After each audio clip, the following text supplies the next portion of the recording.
I'm here in Somerset West in Cape Town, and I'm going to be chatting to Suzie Orchard, who takes care of her elderly mother who suffers from Alzheimer's. Now, Alzheimer's is a condition that slowly deteriorates one's physical and mental well-being. And I'm going to be finding out from Suzie about the difficult challenges that she faces every day.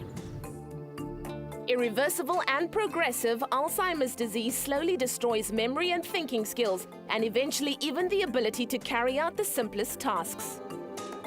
And do you know who this is? Tony, Who's Tony? my brother.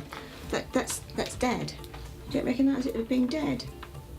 Suzie, can you tell us your story about how and when you first discovered that your mom had Alzheimer's and you saw some symptoms of the disease itself? Probably about 4 years ago.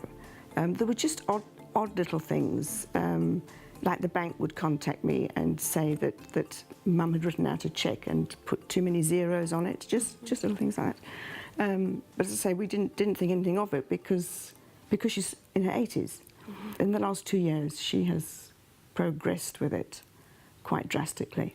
In terms of adjusting, how have you accommodated your mum within your home? Well, obviously I had to be here all the time in the end, so I'm her primary carer.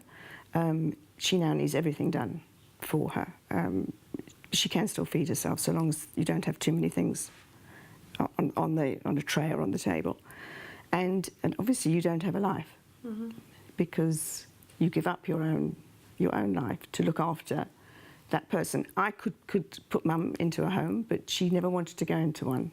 And then the guilt comes in. There will be a stage when I don't think I will be able to cope. But at this stage, and in fact she's in quite a comfortable stage at the moment. She's gone beyond, as we go back, the walking around when she'd go out and we'd lose her.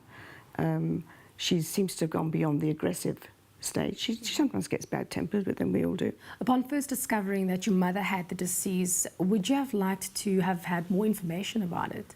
I don't know. I suppose if you had more, you'd be aware of what's going to happen. I think sometimes it's easier to deal with when you don't know. And because it's my mother, she didn't scare me. I don't know if it had been a partner and he'd suddenly become very aggressive or hit me or something like that out of the blue, that would have worried me. Did you find yourself going through a bit of a breakdown? Yes, yeah, I think everybody does. There are times when you scream and you want to throw things and you don't know what to do. You just want to chuck it in and get away from it as far as you can.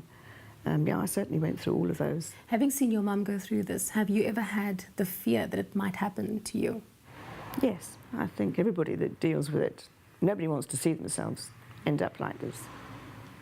There's no quality of life. You exist, as far as I'm concerned. It's a day by day with Mum. She's happy. She's quite happy as she is now. But there's no quality of life. There's no stress for them either because they don't get keyed up about anything because everything's taken away. They go through the motions. How will you be adjusting your schedule to help further accommodate your mum? I think you've got to try and keep as calm as you can, and that is easier said than done. So long as she's happy and you don't get uptight with them, if you get agitated, they'll pick it up. Rather like a child, it's like dealing with a baby, except with a baby they learn. And of course here we don't, we're sort of going in reverse.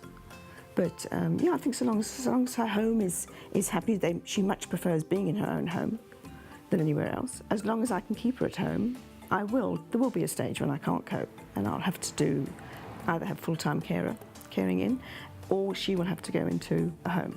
There are certain ones you can put her into which should be fine.